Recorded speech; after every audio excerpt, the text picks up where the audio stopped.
even then I was like, I can't keep up with these kids. They have to stop running in every direction.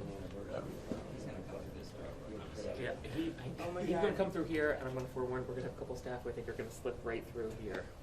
We just do this when you see him coming down the hall. And so I'm trying to position myself so I can see. Don't forget Occupy. When you read the Black Lives Matter, that was even worse. They went all over the city. One time they went from the Brooklyn Bridge to the newest pink houses in East New York. That's a long ass walk. That is a nice walk. Here he comes, down the hall. He's coming down the hall. Coming down the hall. Still, can you back up a little bit? Everybody's phones off. How about that? Second? A little more. Coming down the hall. Oh, Jerry, no, you go this way. I know, where it gets my change. All right, I see him.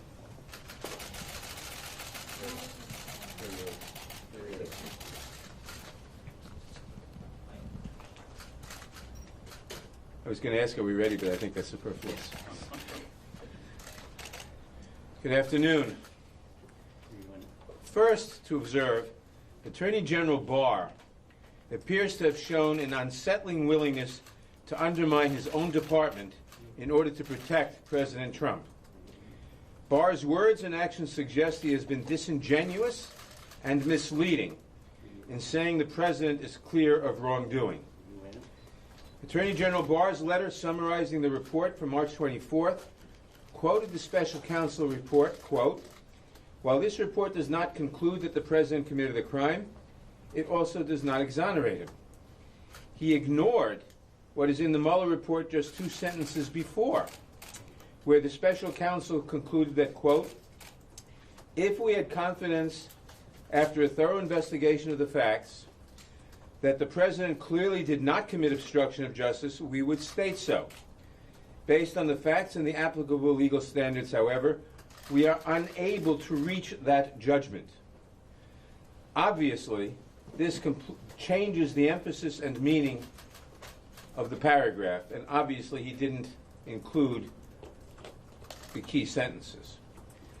Second, Special Counsel Mueller went on to say that, quote, "A thorough FBI investigation would uncover facts about the campaign and the president personally that the president could have understood to be crimes or that would have risen to personal and political concerns," close quote.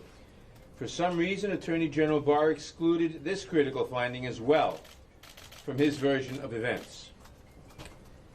The Attorney General's decision to withhold the full report from Congress is regrettable, but no longer surprising. Barr has so far refused to work with the committee to provide us with information, the kind of information that has been customarily provided in the past and to which the Judiciary Committee is entitled. These concerns and many others will be addressed when Barr testifies before the committee on May 2nd. Even in its incomplete form, however, the Mueller report, incomplete because part of it is redacted, even in its incomplete form, however, the Mueller report outlines disturbing evidence that President Trump engaged in obstruction of justice and other misconduct. Contrary to the Attorney General's statement this morning that the White House, quote, "fully cooperated," unquote, with the investigation, the report makes clear that the President refused to be interviewed by the Special Counsel and refused to provide written answers to follow-up questions. Page 13 of Volume 2. Makes clear that his associates destroyed evidence relevant to the Russian investigation. Page 10, Volume 1. The report concluded there was substantial evidence, in quotes, that President Trump attempted to prevent an investigation into his campaign and his own conduct. Page 76, page 78, page 90, page 157, Volume 2. That is why I have formally requested that Special Counsel Mueller testify before the House Judiciary Committee as soon as possible so we can get some answers to these critical questions, because we clearly can't believe what Attorney General Barr tells us. Finally, it is clear the Special Counsel's office conducted an incredibly thorough investigation in order to preserve the evidence for future investigators. The Special Counsel made clear that he did not exonerate the President, and the responsibility now falls to Congress to hold the President accountable for his actions. Congress must get the full unredacted report along with the underlying evidence uncovered by Special Counsel Mueller. Congress requires this material in order to perform our constitutionally mandated responsibilities. Thank you. That's a statement. I'll answer some questions. Congressman? Yes. When you say that it's Congress's responsibility to hold the president accountable, does that mean impeachment? That's one possibility. There are others. We obviously have to get to the bottom of what happened and take whatever action seems necessary at that time.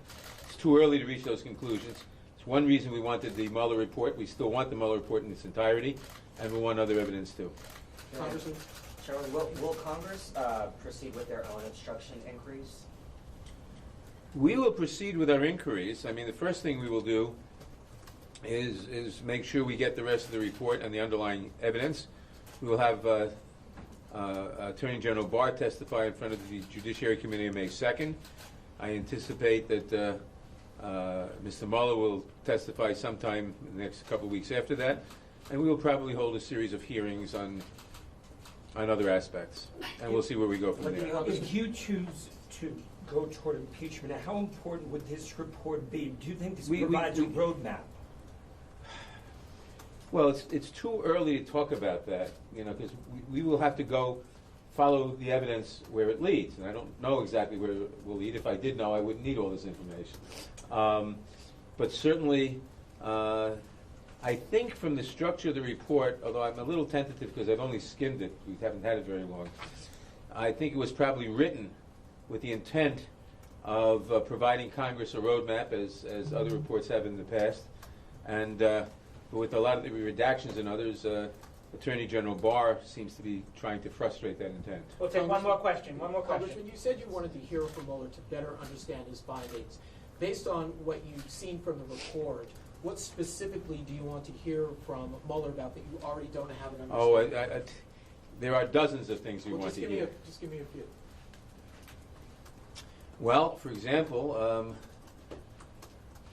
Barr says, or I don't remember where he said it, whether this is verbally or in one of his letters to us, he told us that the special prosecutor's determination that the president, that he wasn't going to indict the president on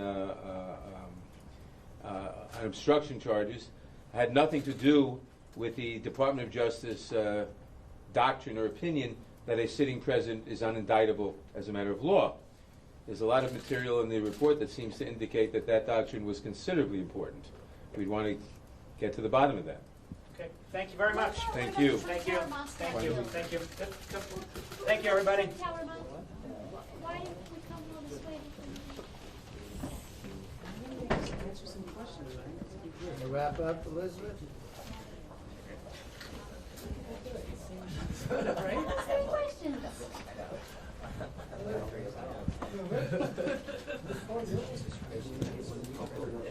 It took us longer to get into the lobby. Yeah. Thank you very much.